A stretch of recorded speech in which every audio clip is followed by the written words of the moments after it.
brings us to agenda approval. Any comments? I make a motion, we move citizens wishing to speak after the new business. I'll second that. All in favor? Aye. Aye. No unfinished business, so this brings us to discussion of comprehensive plan. I believe that, with our friend here. If you got him. Thank you, Mr. Parker. I may all sit up there. That way, Chairman Paris can hear us.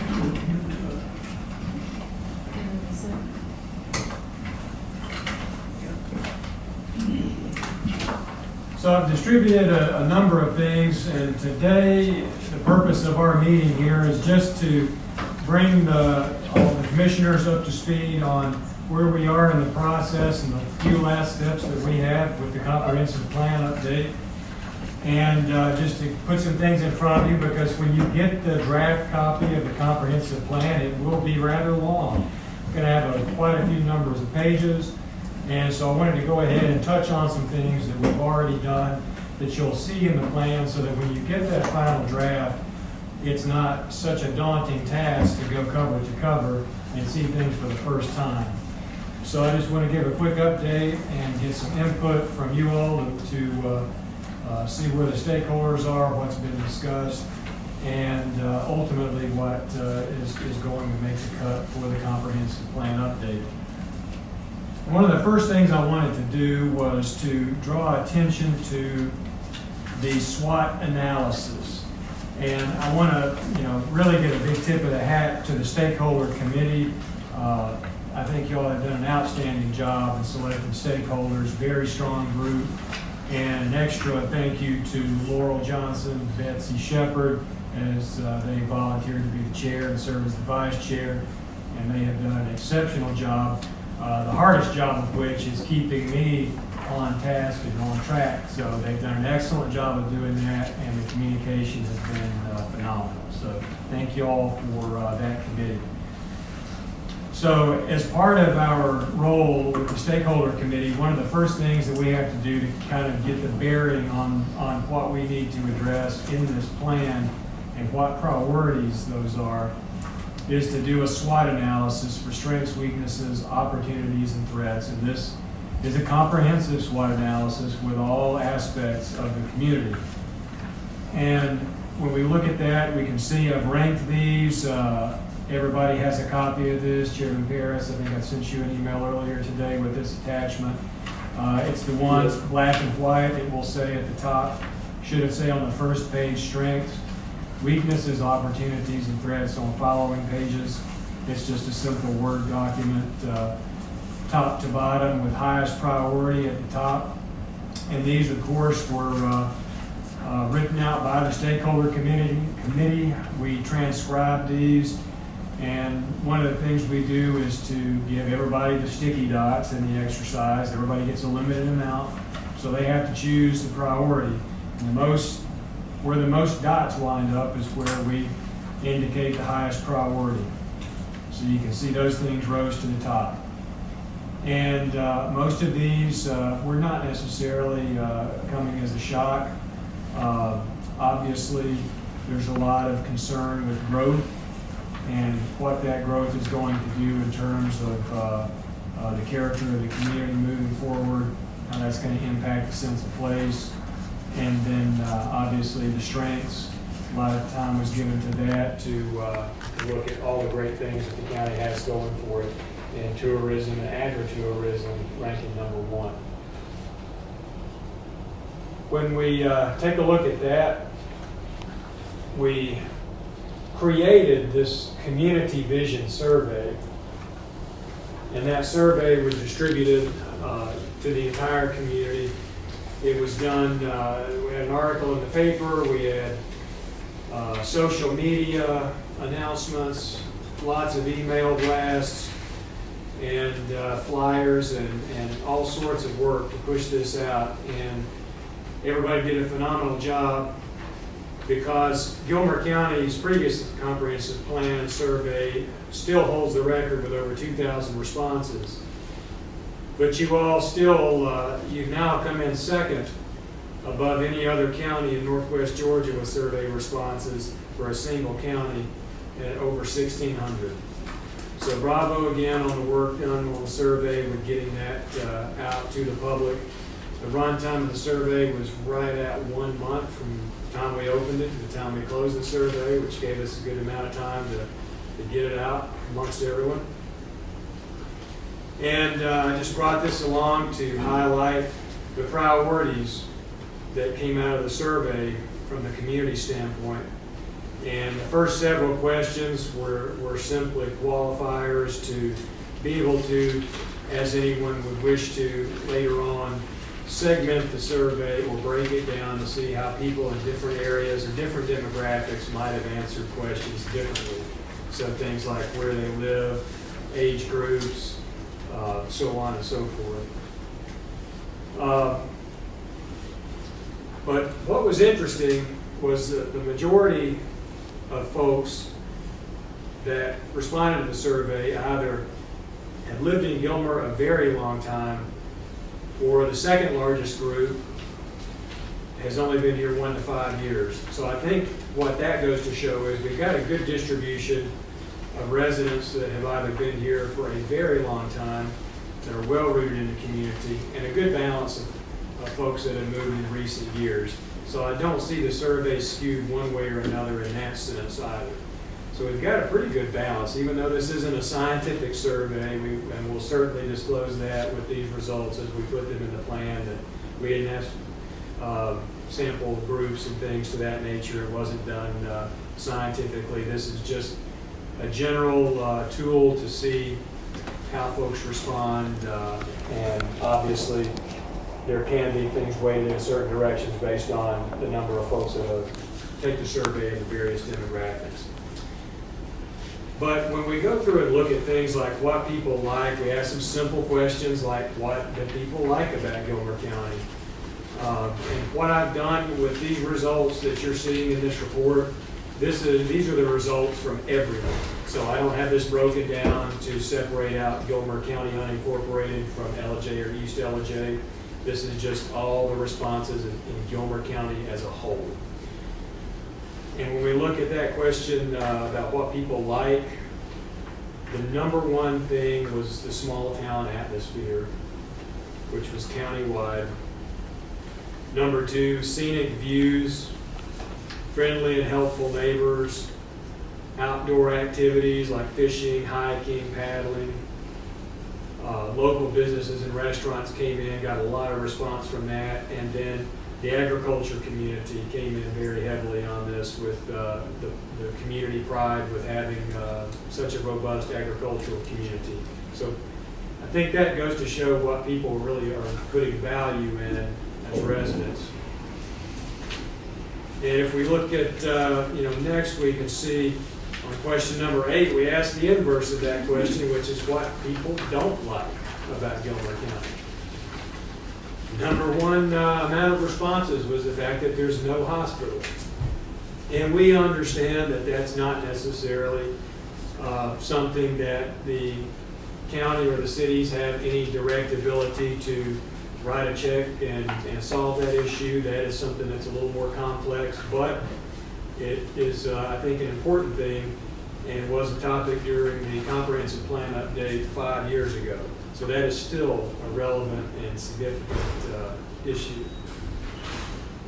The short-term vacation rentals, creating issues with neighborhoods, residential neighborhoods, was the number 2 response. And so I know there's already been some action made or taken to create an ordinance and address some of these issues. Of course, this will be an ongoing issue as that economy continues to grow and become more complex. Then the ordinances and the number of those units in the community will continue to create situations and opportunities to address those. So that is an ongoing issue, but something that can be done locally at the commission level to address. Road maintenance, that's always something that's not uncommon that we see everywhere, and that comes down to budgeting and the ability, especially in today's market, of being able to maintain road infrastructure with rising costs. Housing options came in close in fourth place.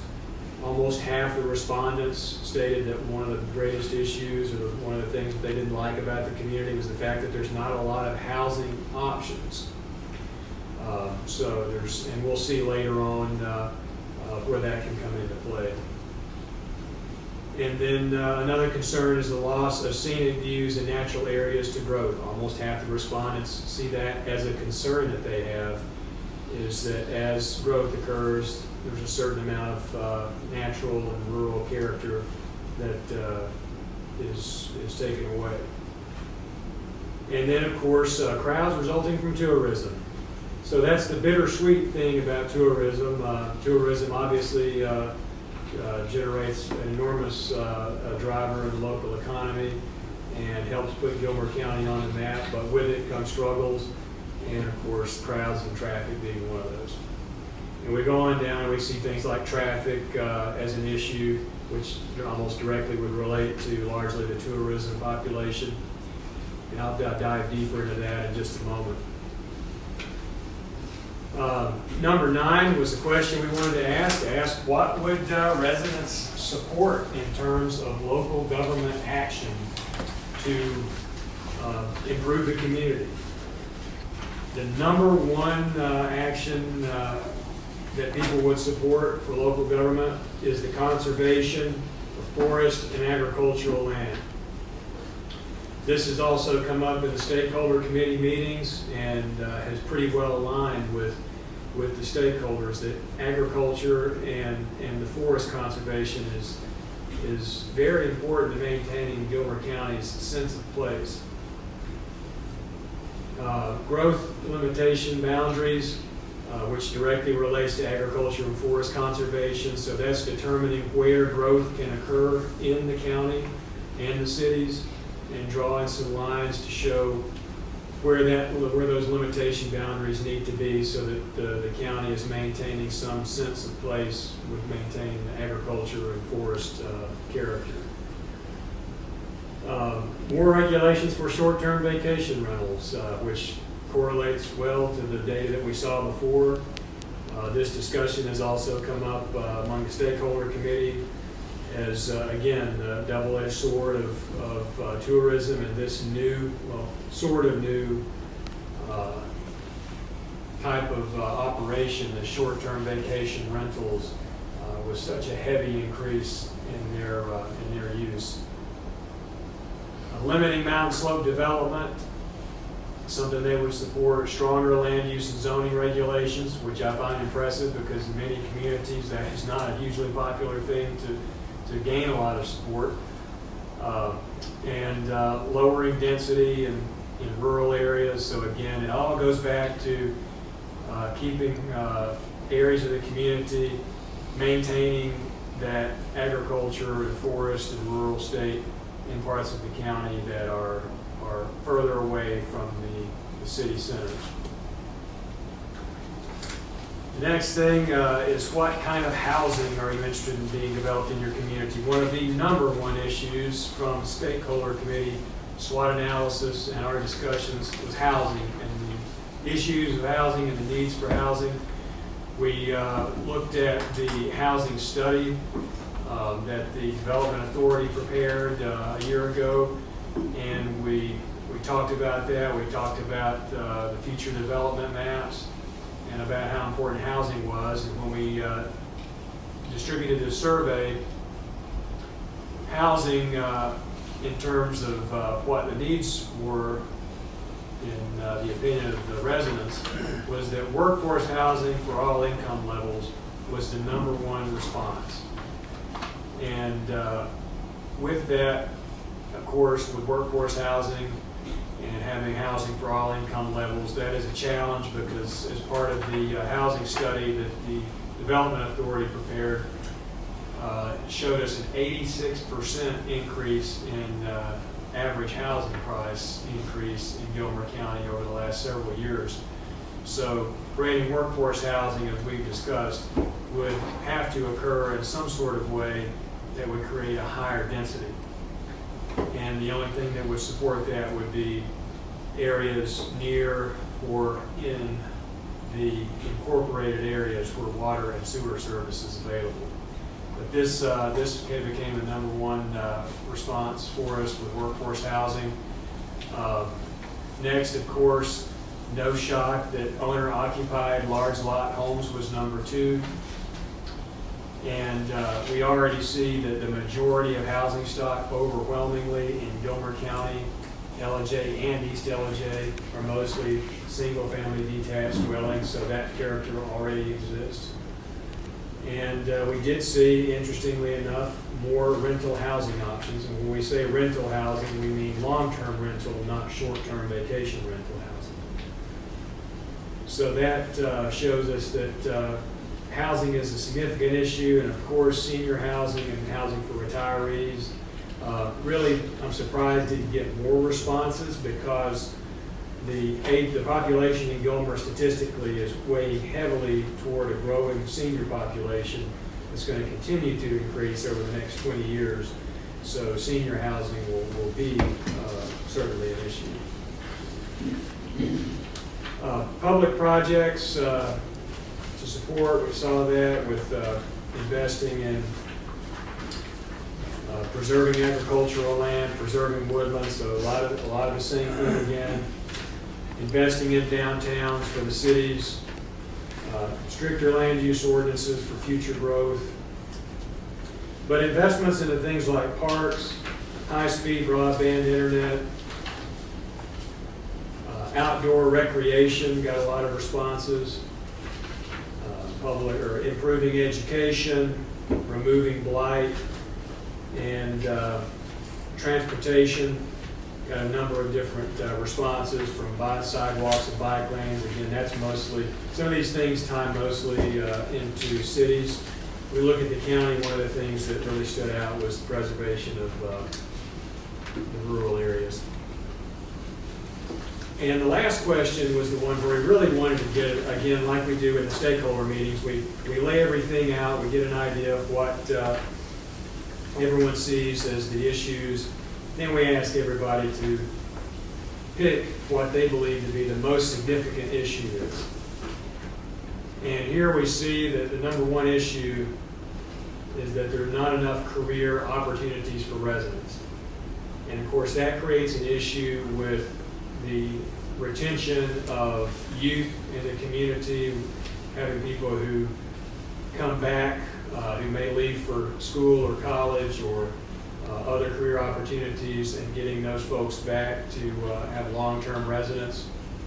Career opportunities is a big factor there, and got the number one response. Closely behind that, number two was not enough housing options. And you know, you can't help but looking at the correlation between some of these things, and housing, stock, and career opportunities. There's a lot of similarity between a lot of these, so you can connect the dots and see a relation between several of these. But housing options, not enough housing options, again, correlates very well to what we saw earlier in the survey with a lack of housing diversity, meaning that the majority of housing in Gilmer County is larger lots, single-family detached homes with very high values. So increasing housing diversity with offering some different types of housing is one of the number one things that residents and the survey respondents noted as a need. Short-term vacation rentals, again, got a lot of responses, and we saw a lot of this in, again, I cite back to the housing study that the Development Authority put together. I found that to be extremely valuable document to really put a lot of data and information to see how the different things are affecting, in this case, housing and what is happening with the local housing market. And so those short-term vacation rentals are certainly having an impact. And again, we go back to traffic. In the stakeholder meetings, we had a lot of discussions about particular topics. Traffic and transportation was one of the most discussed topics in one of the most previous meetings about the issues, congestion, and with growth that we know Gilmer County is growing and is projected to grow. But with that growth and with dealing and tackling some of these housing challenges, there already are observed and understood traffic congestion issues. So as part of this plan, something that we have not included in a previous comprehensive plan update is a transportation element.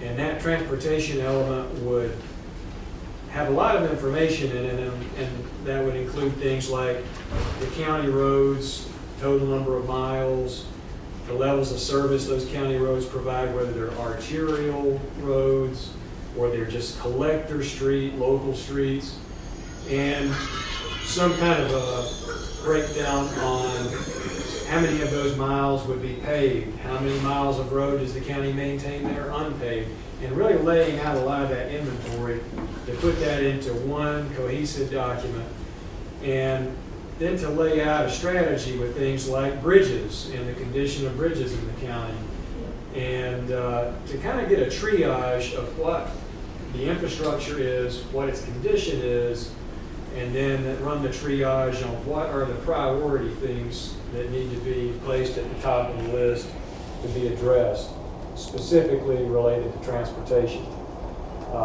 Jim Smith, serving on the committee, stakeholder committee, and I have been in discussion. We are working on getting that information to compile, and he and I are going to work together to build this element in the comprehensive plan so that we can bring that and present that to the stakeholder committee and to the commissioners and the cities of Ellijay and East Ellijay. I'll be working with them as well to try to get that same information on the city level. Of course, we already have a lot of the information with state and federal highways, so that work is fairly simple. But we really want to look at what the county roads and the city roads, what those needs are and what those issues are, because those are the things that ultimately county and the city leadership have the direct ability to address.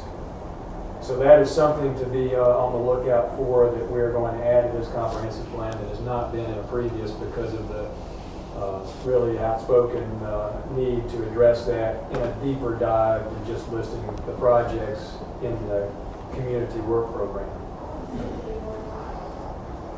One of the things that we need to do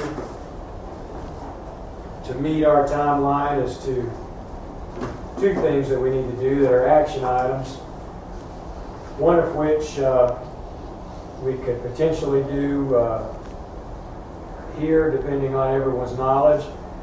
We may need to distribute these among the department heads in order to get their response, which I think could do pretty quickly. There's not a lot of projects on here. It's about 3 pages worth of projects on what we call the report of accomplishments. So everybody's got a copy of that. It's black and white. Chairman Bear's, yours will be blue. Should be labeled the report of accomplishments. And that's a table that we have to go to every comprehensive plan update. And what it does is it allows us to go through item by item and note the status of the projects that were listed in the last comprehensive plan update 5 years ago. And to go through and to essentially check off which projects have been complete, which projects are underway, and if they're underway, if there's things that are not completed, then we're going to want to note what year we expect those to be completed.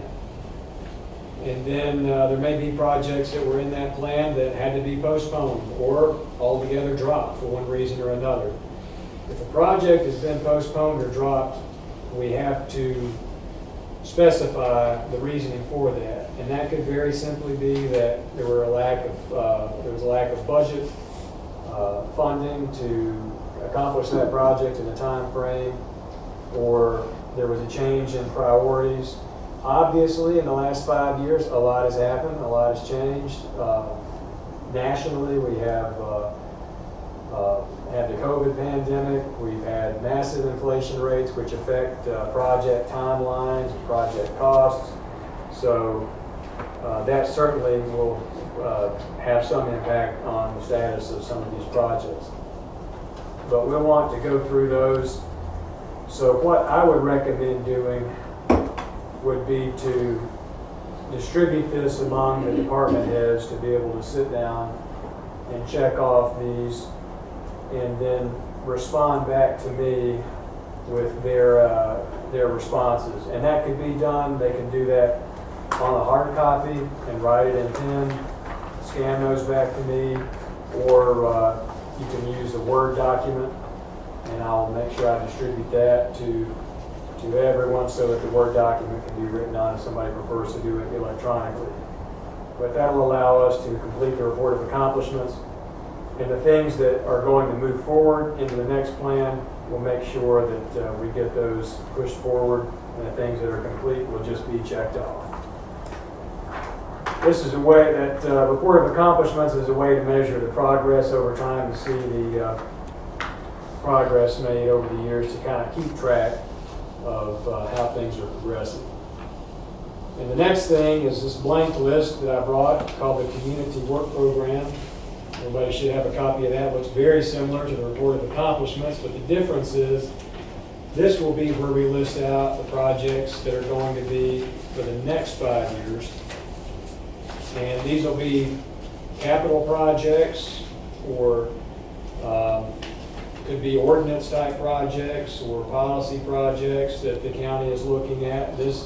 Each jurisdiction, the unincorporated county, the city of Ellijay and the city of East Ellijay will have separate community work programs, just like they each have their own report of accomplishments. And within this, we will go through, and the county will list out the projects that they are willing to do to address the issues that we talked about in part of the comprehensive plan. And I've got these broken out into topics. There is no minimum amount of projects that we have to have. We don't have to have projects under each of these headings. Obviously, there'll be probably more weight given to projects that deal with things like infrastructure or land use regulation, things to that nature. Economic development, those may be things that partner with the Development Authority or the Chamber. We can include those. What we want to make sure that we do with this list of projects is that any project that we put in the community work program needs to be a tangible project that we can report on in 5 years. The last list of projects, we had a great job on that to list what the project is, what the scope of the work will be, and how much it's going to cost approximately. Bear in mind that these cost estimates are not required to be something provided by an engineer. It doesn't have to be a preliminary engineering report cost or something that is highly specific. This is a 5-year plan, so we understand that budgets and projects may fluctuate a little over 5 years with priorities and obviously inflation and things that are out of our control.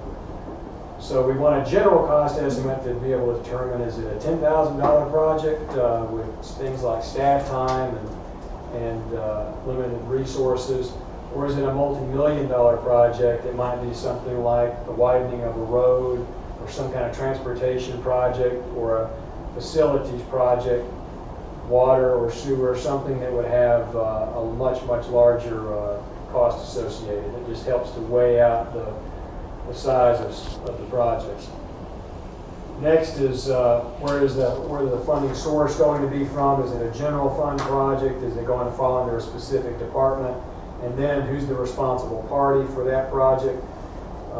Where it can be listed out, and that may be a mix of things. There may be partnerships with other cities, or the Development Authority, the Chamber, the Water and Sewer Authority. So it may be a mix of responsible parties, but we want to see who's who's going to be responsible in terms of managing that project over that 5-year period. So that's just a quick breakdown of, this is what we call the meat and potatoes of the comprehensive plan, because this is where the capital projects go for the next 5 years.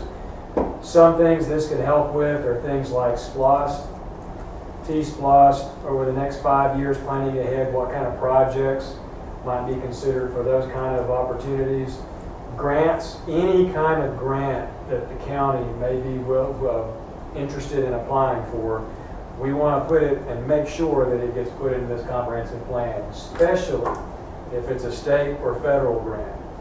Because when we have projects in the comprehensive plan, it gives the grant writers, and the regional commission being one of the largest grant writing groups in Northwest Georgia, it gives a lot of weight to a grant application for the state or federal government to have it in the comprehensive plan when we go to ask for money, or even for things like congressional spending dollars. If we can show that it's in the plan, that the county has adopted it in the comprehensive plan and set it as a priority within their 5-year work program, it carries a lot of weight in a grant application. So I just want to make that point. So again, SPLOST, T-SPLOST, any kind of SPLOST projects are great to put in the comprehensive plan. And these are not projects that there's no binding commitment with any projects that go in this community work program. This part of this work program is a best case scenario situation to address the issues and the needs that are raised in the plan, where we talked about things like traffic and transportation, ordinances to address things, any kind of community facilities and improvement from parks and recreation, so on and so forth. It helps to put all that into perspective. This is that portion of the plan where we want to lay everything out, but there's no binding type resolution that says that any of these projects must be completed within 5 years. And we know that the state sets their planning standards. We know the state will review this plan to make sure it meets their minimum standards. But there is absolutely no issue with not completing projects in the comprehensive plan. If things don't get complete, there's no negative recourse that occurs at the state level. The county doesn't get docked any points or anything like that, or put on a naughty list or anything with their implementation program. What this is there for is just to prioritize projects, prioritize where the county would like to invest in itself, to address, again, the issues, the needs, and prioritize those that came out of the comprehensive plan process. And with that being said, obviously the goal is to put projects in that we think are possible to be completed within 5 years. And that helps us out. It does look better in the state's eye. And again, all that federal and state money goes through the generally Department of Community Affairs. So we want to do a good job with this so that we stand out in a good light to them when the county is requesting for funds and permits and things. Having a good, robust, comprehensive plan and having a good implementation record of that plan really sets the county up for a lot of good things. Something we may want to look at in the future is a plan first application that we can do with the state. And what that does is basically allows us to write an application with the county to the Department of Community Affairs. And it says that the county uses their comprehensive plan in things like planning and zoning and in things like project completion, and shows that the county more often than not, when they put things in their comprehensive plan, go by those policies and accomplish the projects that are laid out in the plan. And that can help. There's a financial benefit to that. You can save a certain amount of interest percentage with GFA loans, which can come in very handy with infrastructure projects that are related to stormwater or water and sewer improvements. And those are often multi-million-dollar projects, so a percent or even a 0.5% on some of those low-interest loans can make a big difference. So that's kind of an incentive for us to make sure we take time to put the effort into the work program. And then lastly, with the work program, again, there's no negative recourse for things not being complete. We understand, the state understands that things happen that we can't foresee. Opportunities may arise that we did not see coming, and issues and emergencies can arise that we didn't see coming that require a diversion of funding and policy to address those things as they arise.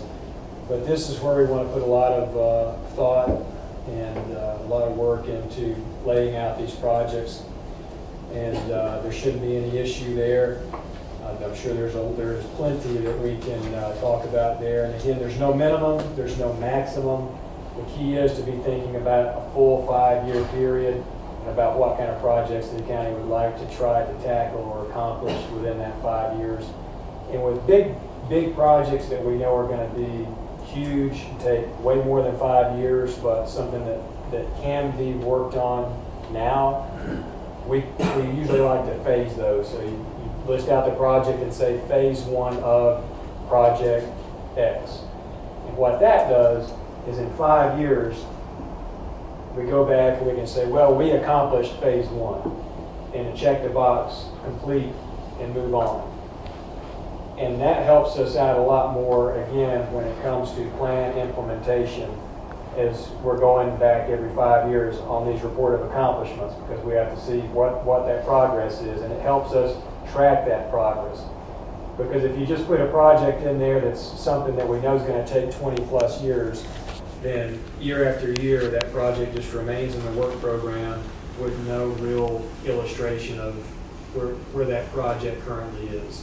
So breaking things down into phases is a great way to simplify that and to make sure that in the years coming, the next update cycles, that we can look back and be able to report on actual progress and things not look like they're lingering on forever and never being complete.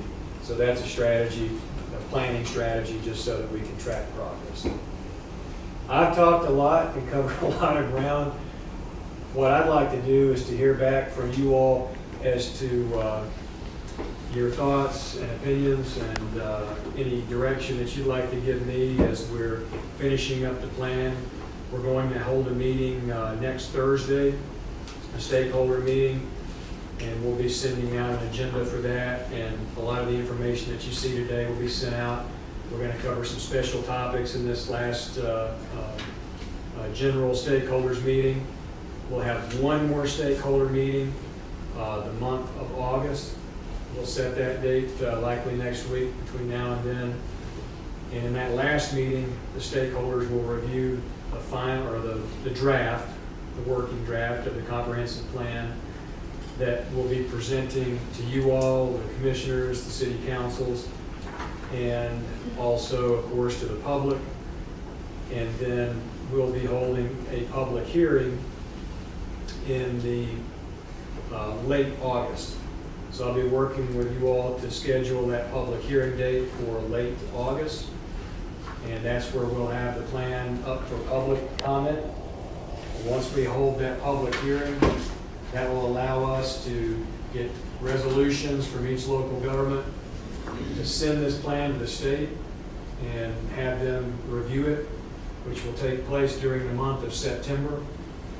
And then we'll have that plan back from the state by the end of September to go on all the local government's agendas for the month of October, which will keep us right on track for our October deadline for adoption.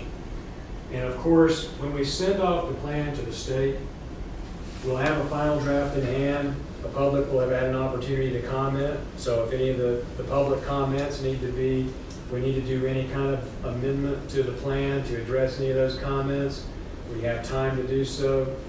And a lot of times what we wind up doing in that last month or so when the plan is off for review is just updating things like data, non-content relevant or action relevant items, but making sure that we've got all our data and things in the appendices, and working on graphics design and all. So we still have time to work on those things, but we'll have all the content set by the time it goes for state review there at the end of August, 1st of September. With that being said, I just ask for any questions or any opinions or any direction that you all have based on what you've heard so far about our progress. When do you need us to have this ready? That would be great to have. I would like to set a deadline of 2 weeks. If we could work on that within the next 2 weeks.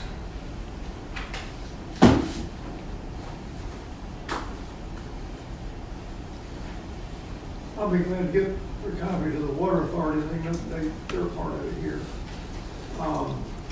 Mr. Chairman, you want to send it to your departments to, how do you want to work it?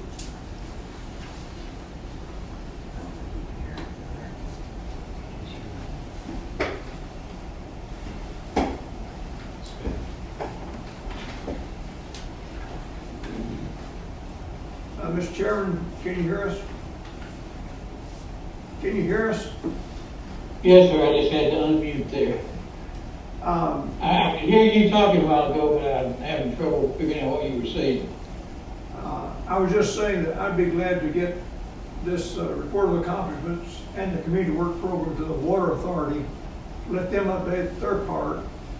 And I was asking how you want to get it to your department heads, or do you want to do all the update? How do you want to go from here? And when do you know when our next department head meeting is scheduled? It will be in the end of August. Hang on just a second, let me take a look here on my calendar. Unless you want to have it sooner. Now, that's gonna be too late, that's 28th of August. What I would say is, let's go ahead and send this to each of the department heads. We'll schedule a department head meeting for, I think you said a couple of weeks, is when you would like to have it back. Is that right, Ethan? Oh, that's correct. So we can schedule a department head meeting for a couple of weeks minus a couple of days there, and ask them to have it all complete and ready to present at that department head meeting for final approval before we forward it to Ethan. Okay. We'll work on the date later. I'm sorry, I didn't hear what you said, Evelyn. We can work on the date later, but that's probably going to be around the 5th or the 6th. Can you? And Edwin will go ahead and send this out to the department heads. Yeah. Okay. Okay.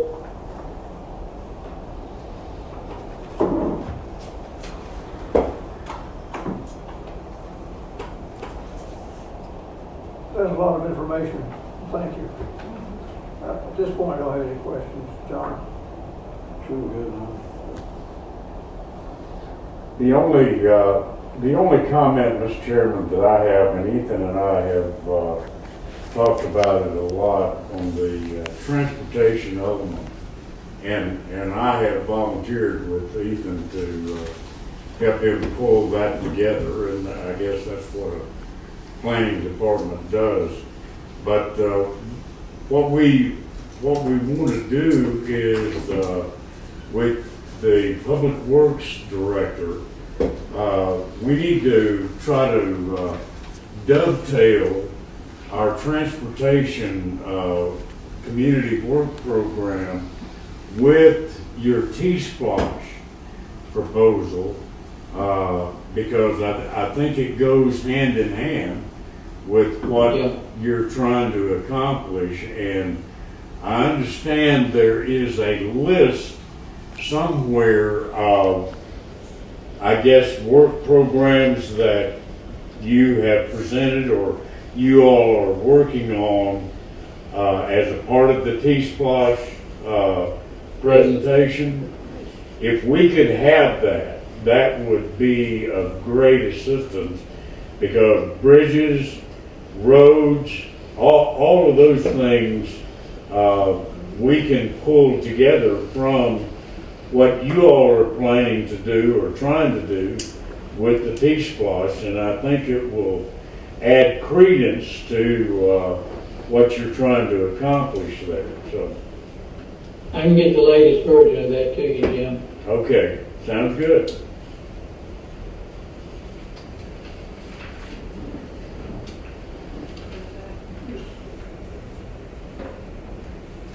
Mr. Chairman, do you have any questions or further comments on this matter?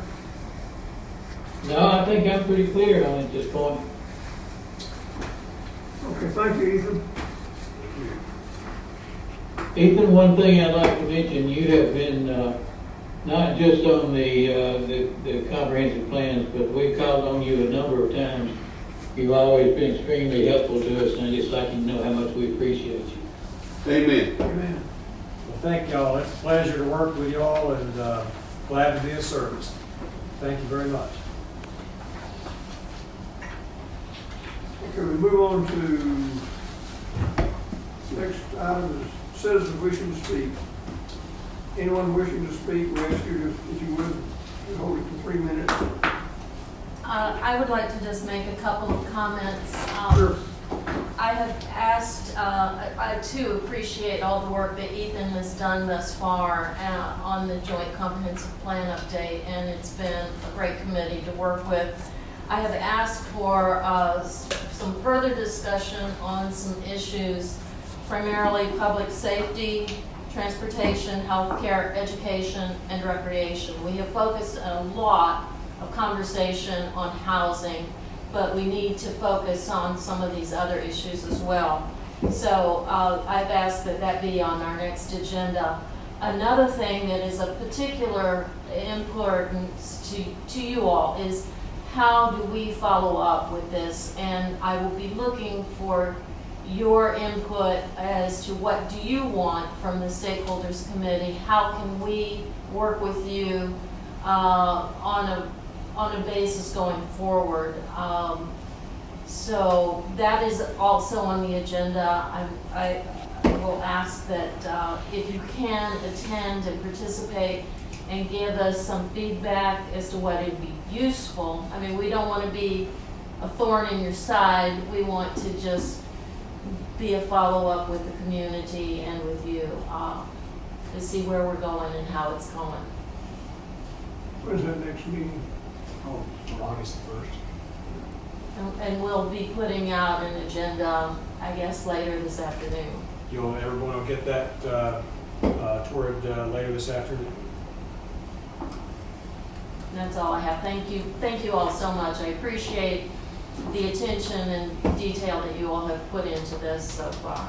I've said it before and I'm gonna say it again, we've got a wonderful stakeholder committee and it's being led by two very capable people. We're grateful to you and Betsy both for doing all that.